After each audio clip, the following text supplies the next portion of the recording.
Hola, hoy estamos en el curso de comunicación y vamos a desarrollar el tema el ensayo académico.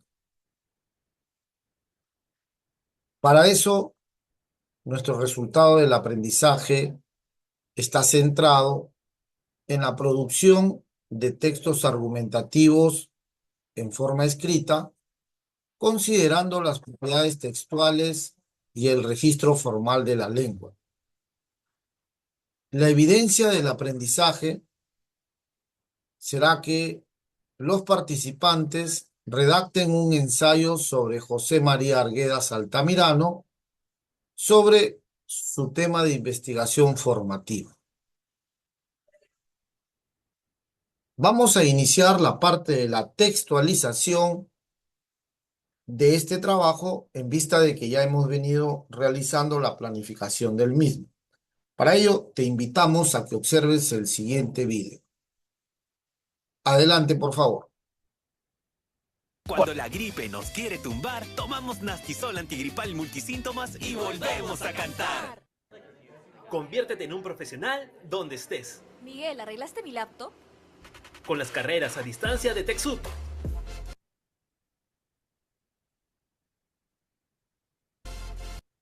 La flexibilidad que tu progreso necesita. ¡Matricúlate ahora! Hola, hola a todos y bienvenidos una vez más a un video nuevo de Edutópica. En este video estaremos hablando de el párrafo.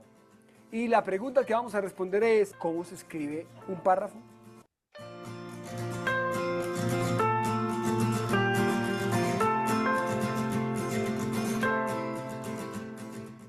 Antes de entrar a responderles cómo se escribe un párrafo, quiero que primero identifiquemos un párrafo visualmente. Creo que es mucho más fácil a partir de la vista entender qué es un párrafo o qué es un texto mejor escrito en párrafos y qué es un texto escrito sin párrafos.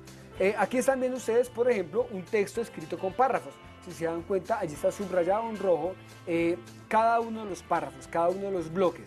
Y claro, cuando uno abre un texto y encuentra párrafos, pues es mucho más fácil leerlo que un texto sin párrafos. Ahora estamos viendo un texto sin párrafos. Si ustedes se pueden dar cuenta, el texto va de una orilla a otra orilla, de arriba hacia abajo, y todo está completamente lleno de texto. De manera que cuando estamos escribiendo es muy importante tener en cuenta el concepto del párrafo. Y les recomiendo, por favor, escribir por párrafo. Definamos qué es un párrafo. Un párrafo es un bloque de texto que desarrolla una idea o parte de ella. Así es como se define básicamente un párrafo. Entonces, un párrafo es un bloque de texto que desarrolla una idea o parte de ella. Dos características fundamentales de un párrafo. Característica número uno, siempre inicia con mayúscula y siempre termina con punto y aparte. Esa es una característica fundamental del párrafo. Si ustedes pueden buscar un texto, si tienen un libro aquí a la mano, por favor ábranlo, o después de este video busquen en internet el periódico y ábranlo y miren cómo está un texto y se darán cuenta que está escrito en párrafos y que ese texto tiene, o que mejor, inicia con mayúscula y termina con punto y aparte, formando un bloque de texto. Entre párrafo y párrafo se suele dejar un espacio para que sea claramente identificable el párrafo. Característica número 2, un párrafo tiene generalmente, no es una regla pues, pero generalmente tiene entre 3 y 5 oraciones gramaticales. Lo repito, un párrafo tiene entre 3 y 5 oraciones gramaticales. ¿Qué quiere decir eso?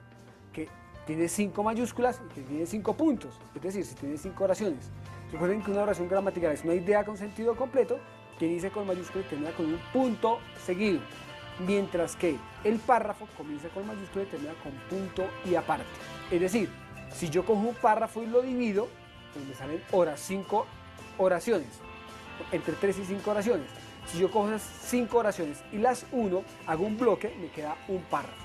De manera que es una forma fácil de reconocer un párrafo. Hablemos un poco de tipos de párrafo. Entonces, para este punto les voy a pedir que por favor busquen en internet un texto que se llama ¿Cómo se escribe?, de María Teresa Serafini. Es un texto de 1994, la editorial Paidós, pero que allí la autora, además de hablar sobre la escritura, analiza, mejor, instruye acerca de cómo escribir párrafos y lo hace de una manera muy, muy interesante. Párrafos hay muchos, pero quiero mencionar aquí 4 tipos de párrafos. Párrafo de enumeración, párrafo de secuencia, párrafo de comparación y párrafo de desarrollo de un concepto. No olviden dar me gusta a este video y suscribirse al canal si estos videos les son útiles para ustedes, y como tarea pónganse a escribir párrafos. El estudiante que aprende a escribir bien un párrafo después puede escribir bien un texto completo. Así que no olviden, si ustedes tienen la tarea de escribir, comiencen escribiendo párrafos. Nos vemos en una próxima oportunidad, que estén muy bien y hasta la próxima.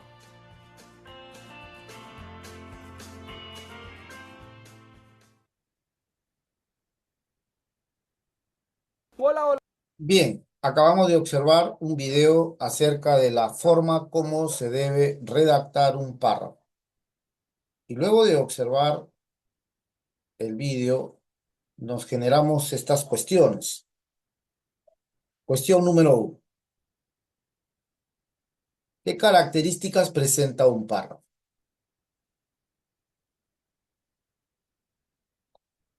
Cuestión número 2. ¿Todos los textos deben estar divididos en párrafos? Cuestión número 3. ¿Cómo se debe redactar un párrafo?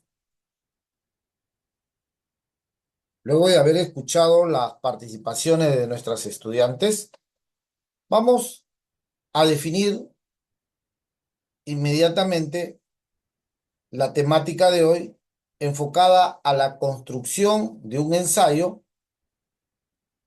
cuya estructura está desarrollada por párrafos. Para ello tendríamos que definir en un inicio que la temática es la redacción de un ensayo sobre José María Arguedas Altamirano sobre su tema de investigación formativa. En ese sentido, definamos entonces cómo vamos a trabajar.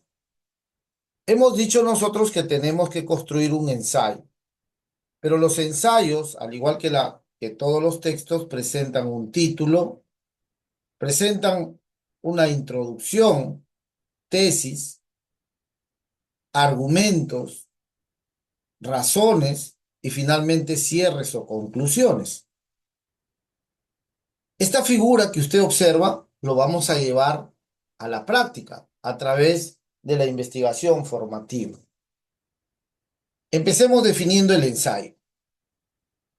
¿Y qué es un ensayo? Entonces tendríamos que decir que el ensayo es un escrito breve. Y decimos que es un escrito breve porque no es muy amplio en su constitución y se refiere única y exclusivamente al tema que se va a tratar. También podríamos decir que el ensayo es una reflexión que se hace desde la perspectiva del autor. Es decir, el ensayo viene a ser un punto crítico que el lector hace a partir de sus conocimientos previos, a los cuales los relaciona con la temática que se le ha presentado. En ese contexto, tendríamos que decir que los ensayos tienen una estructura en la cual se presenta la introducción, se presenta la contextualización del trabajo, la presentación del tema y por qué es importante. Luego tendremos que dar argumentos, razones para respaldar nuestra tesis o en todo caso para refutarla. Y finalmente cerraríamos o concluiríamos a través de una síntesis de ideas relevantes. Toda esta temática teórica que hemos visto, lo hemos venido ya desarrollando y vamos a ponerlo en práctica. Para eso te pedimos, por favor, que leas el siguiente texto. Adelante con la lectura.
Bien, luego de haber escuchado la lectura, les pedimos que observen bien la pantalla y nos respondan a esta interrogante.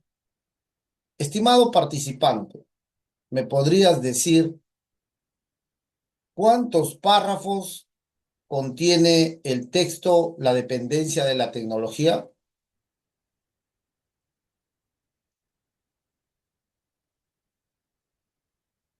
Bien, estamos escuchando las participaciones y vemos muchas respuestas similares. Veamos. Primer párrafo. Segundo párrafo. Tercer párrafo. Cuarto párrafo. Quinto párrafo. La siguiente pregunta sería, ¿cómo nos damos cuenta nosotros que un párrafo termina y comienza un nuevo párrafo? Y las características son dos. Un párrafo termina por un punto y aparte. Lo está observando en este momento aquí en el monitor. Acá tenemos nosotros punto y aparte. Y ahí acabó el párrafo 1. Fíjate. De la misma manera, el siguiente párrafo empieza ahora en mayúscula. ¿Dónde, profesor? Aquí, fíjate. Empieza en mayúscula. Aquí. Y termina nuevamente en otro punto. Entonces, mayúsculas, puntos para reconocer los párrafos. Al final vendría a ser ya no un punto y seguido, sino al final ya nosotros tendríamos que decir que esto es un punto final.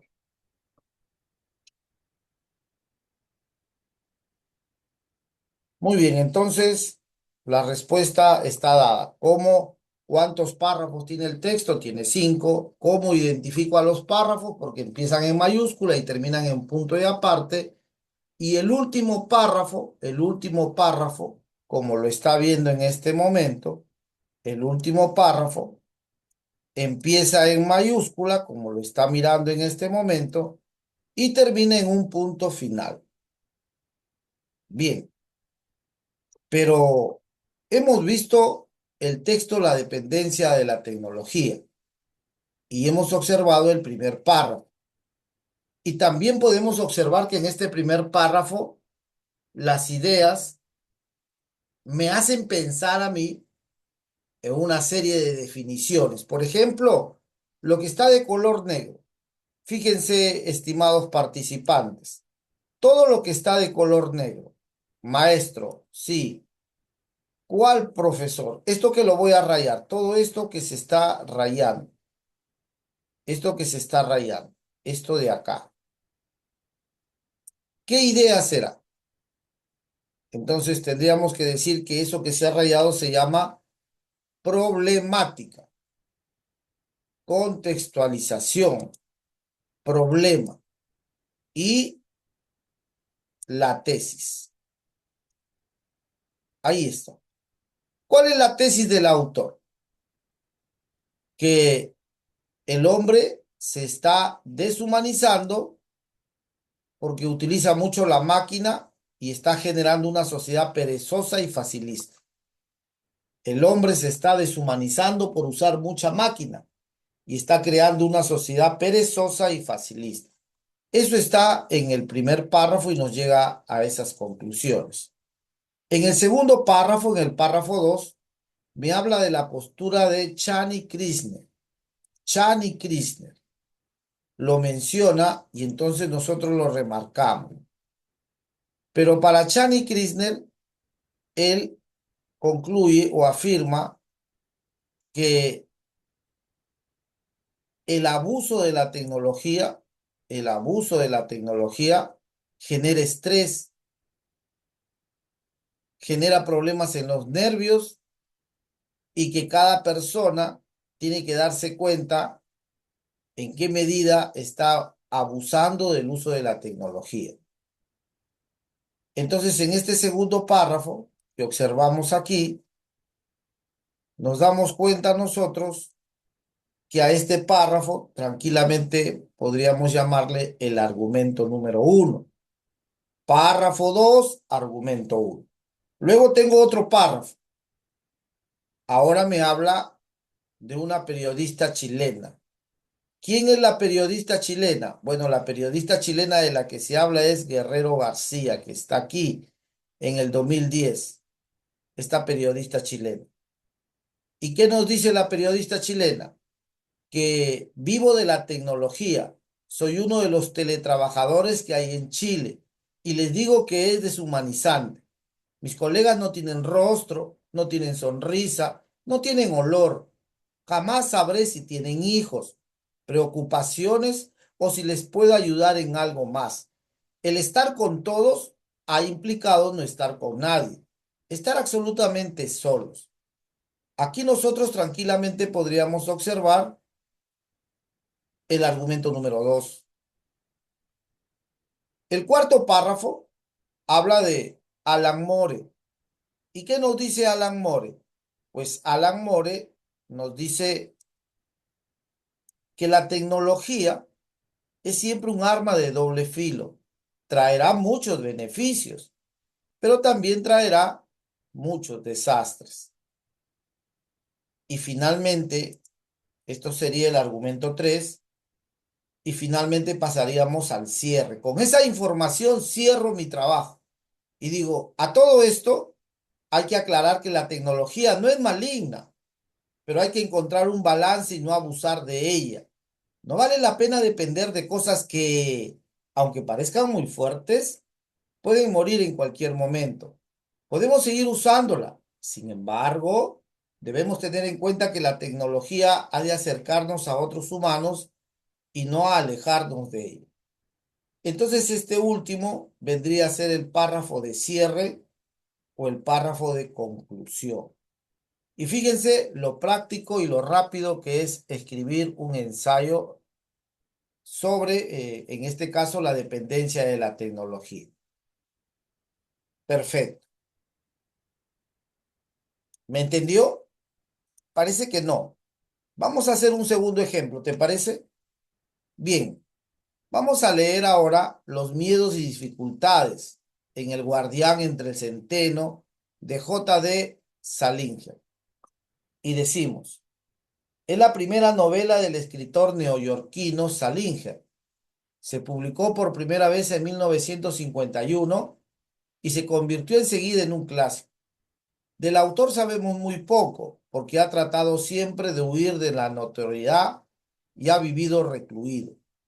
Esta novela es un clásico de la literatura que plantea en primera persona las dificultades y miedos que Holden Caulfield tiene para dejar de ser un niño y entrar en el mundo de los adultos. Holden se ha convertido en un ícono del resentimiento de los adolescentes. He leído esta novela por recomendación de... En ese recorrido se desvelan varios conflictos internos del protagonista, su inseguridad, su rechazo al mundo hipócrita de los alumnos, perdón, de los adultos, las barreras que pone a su alrededor como autoprotección y su miedo al cambio. Considero que esta obra es verdaderamente excelente. Se trata de un recorrido emocional y psicológico perceptual, sensorial y muy intelectual. Si lo que buscas es un libro, es una historia intrincada y compleja, no lo leas, porque es muy posible que no te interese. Pero si en cambio buscas una reflexión pletórica de profundidad y matices intelectuales, un punto de vista poco usual y una crítica a nuestras actitudes y a la forma en la que solemos actuar en nuestras vidas cotidianas, quizá encuentres mucho en este volumen. Personalmente, no creo que se trate de un libro que se incentive actitudes negativas en la gente. Más bien, todo lo contrario. Es cierto que el protagonista recorre durante toda la historia un camino de oscuridad y de desencuentro. Es indudable que no coincide con el paradigma social en el que se ve inserto. Pero estas cualidades son aplicables quizás al 90% de los personajes trascendentes de la literatura y aún de otros universos.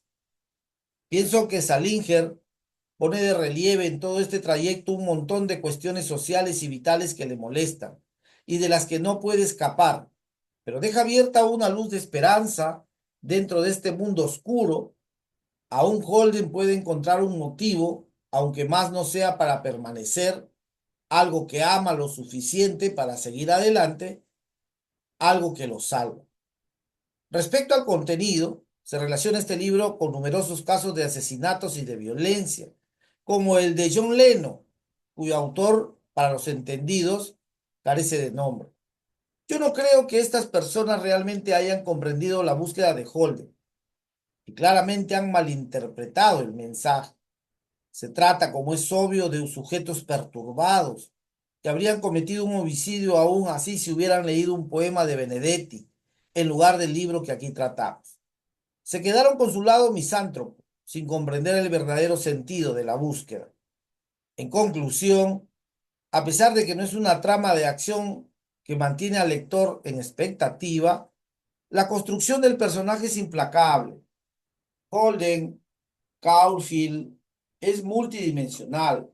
Salinger lo constituye desde diferentes aspectos: cinismo, amargura, sensibilidad, inmadurez, ternura. Es un personaje impredecible que toma vida propia.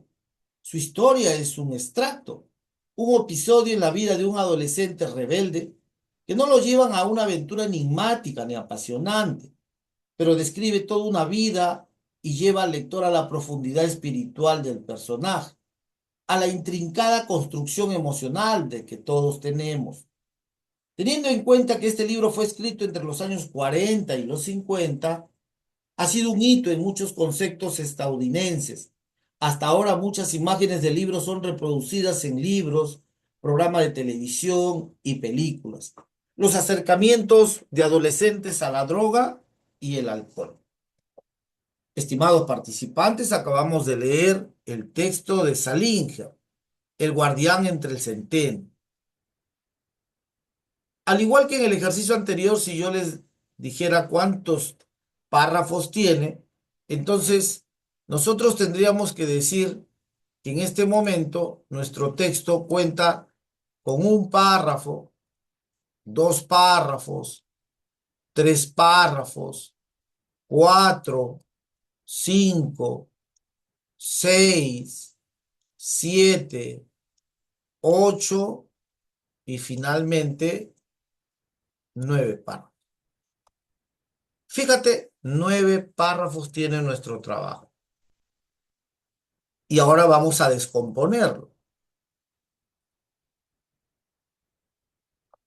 Fíjate en estos 3 primeros párrafos de Salinger que tú estás observando. Nosotros los podemos catalogar a los 3, o en todo caso podemos colocarlos a los 3 dentro de recuadros que los haga totalmente diferentes. Por ejemplo,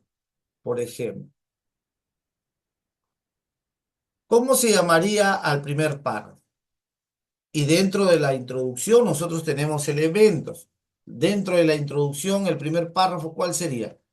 Sería la contextualización. Es decir, ubicamos al lector en el tiempo. Lo ubicamos en el tiempo. ¿En qué tiempo estamos hablando? Maestro, guía, por favor. Estamos hablando del año 1951. Ese año de 1951 tiene que llevarnos a todos nosotros en la contextualización del texto.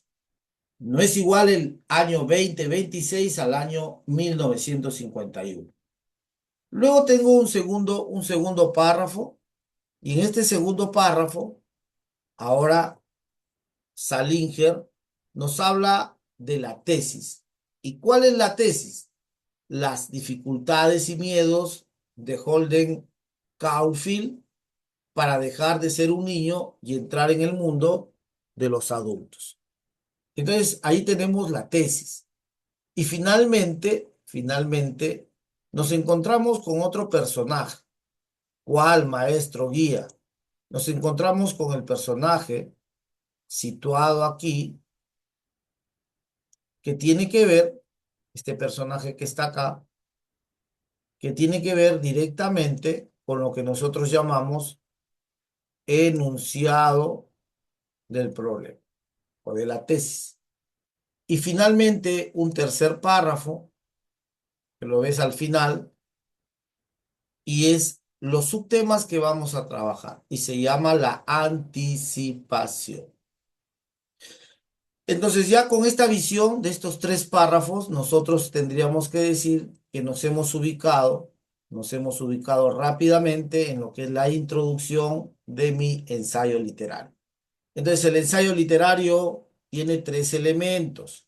Lo está observando usted en su monitor. ¿Cuáles son esos tres elementos, profesor? Contextualización, enunciado de la tesis y anticipación. Esos son los tres elementos que nosotros encontramos dentro de toda introducción.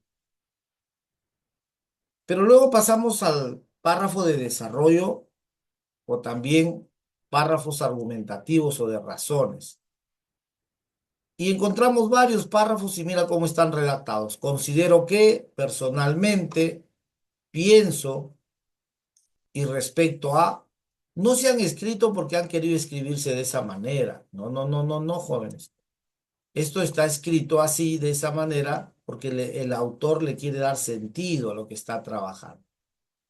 Y a partir de esos conectores, él puede decir, en primer lugar, el tema me ha resultado, en lugar de decir considero que. Y así puedo ir cambiando para todos y cada una de las ideas que aparecen marcadas ahí. Y finalmente pasamos al último párrafo, al de cierre, también llamado de conclusión.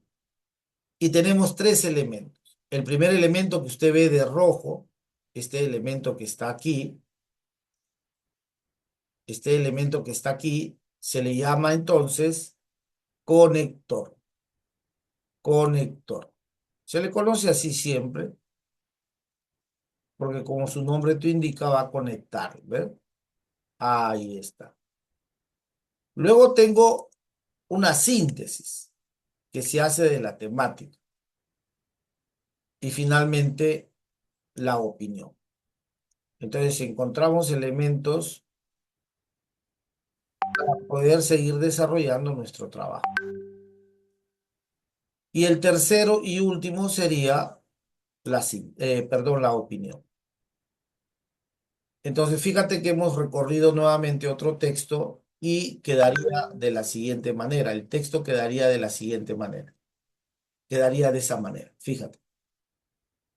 Los tres primeros es la introducción. Los cuatro siguientes que están con puntito negro son los argumentos. Y a partir de la expresión en conclusión vendría a ser el cierre. Quedaría constituido nuestro texto de esta manera. 1, 2 y finalmente el 3.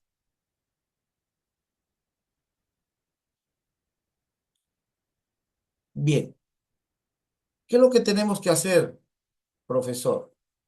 Ahora, después de haber compartido contigo esta información, vas a hacer tu introducción, tu cuerpo de desarrollo y finalmente tus conclusiones. Y al último, las referencias, los libros que van a ayudar a darle consistencia científica a tu trabajo.